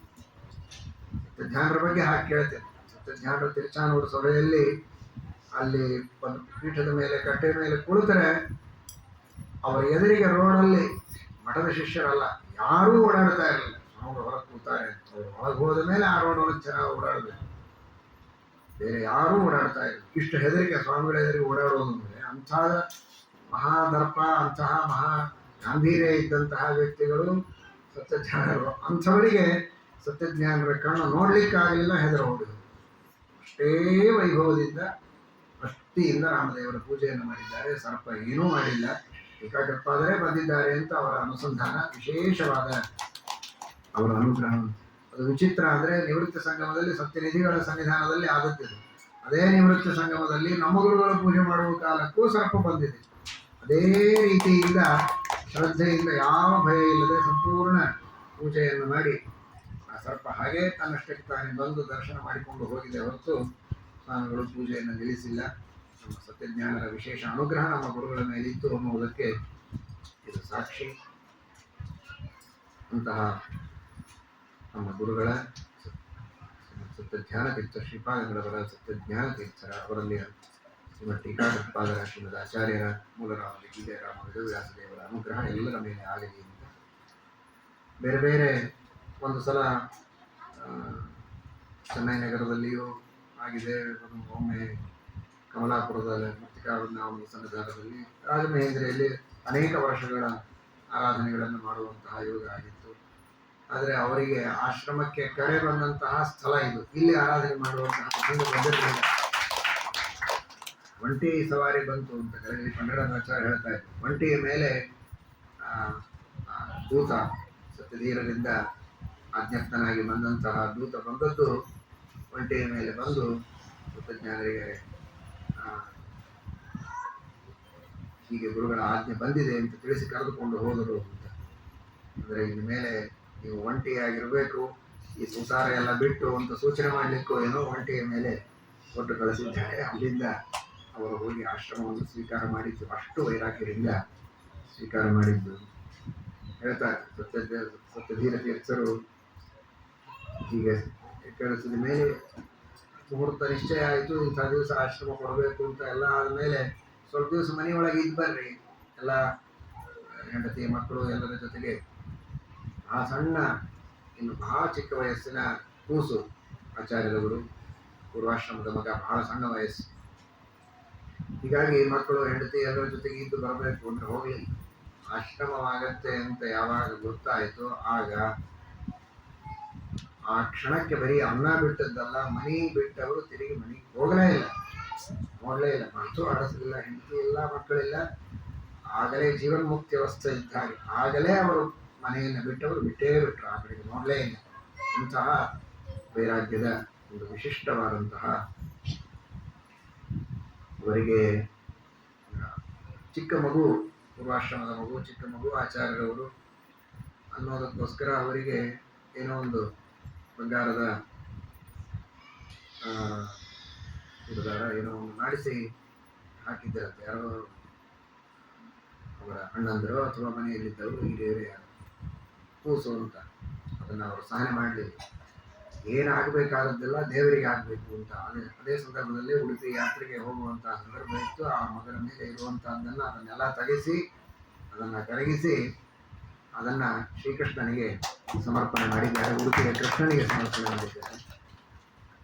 ತಮ್ಮ ಪೂರ್ವಾಶ್ರಮದ ಮನೆಯವರ ಹತ್ತಿರ ಇರುವಂತಹ ಹೆರಳು ಬಂಗಾರ ಅದನ್ನು ಕೂಡ ಉಡುಪಿಯ ಕೃಷ್ಣನಿಗೆ ಸಮರ್ಪಣೆ ಮಾಡಿದ್ದಾರೆ. ಮೋಹಿನಿ ಅಲಂಕಾರದಲ್ಲಿ ಅದನ್ನು ಕೃಷ್ಣನಿಗೆ ಉಪಯೋಗಿಸಬೇಕು ಅಂತ ಕೃಷ್ಣನಿಗೆ ಅರ್ಪಣೆ ಮಾಡಿದರು. ಇವತ್ತು ಮಠದಲ್ಲಿ ಒಂದು ಬಂಗಾರದ ತೀರ್ಥ ಸೌಟಿದೆ, ಅದರ ಮೇಲೆ ಸತ್ಯಜ್ಞಾನರು ಅಂತ ಹೆಸರಿದೆ.